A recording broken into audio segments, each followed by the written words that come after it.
এরা ইবলিশ, এরা ভারতের দালাল, এরা দেশকে বিক্রি করতে চায় আপনাকে সামনে রেখে।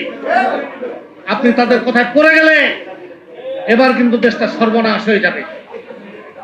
আপনি এদের খপ্পর থেকে বেরিয়ে আসুন, না হলে দেশকে রক্ষা করা যাবে না।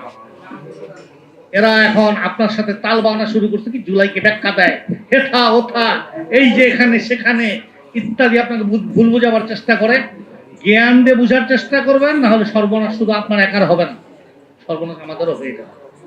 এবং আমাদের সর্বনাশ যেন না হয়, এই জন্য আপনার একজন মন্ত্রী নাকি বলেছে, গতকালকে বলেছে, কি বলেছে জানেন? উনি নাকি উনাদের কথা যদি দেশ না চলে, উনি নাকি আঙ্গুল বাঁকা করবেন। আরে বেটা, কর্ধবের বাচ্চা, আঙ্গুল তো বাঁকা করে মানুষ ঘি খাওয়ার জন্য, তোর আঙ্গুল বাঁকা করতে হবে না। বাংলাদেশের মানুষ তোর হাত বাঁকা করে ছেড়ে দিবে। বেটা বদমাইশের দল, বম সংগঠন করো, আল্লাহ খোদার নাম নাই, আর ভারতের তাবেদারি করো। এই অবস্থা চলতে দেওয়া যাবে না।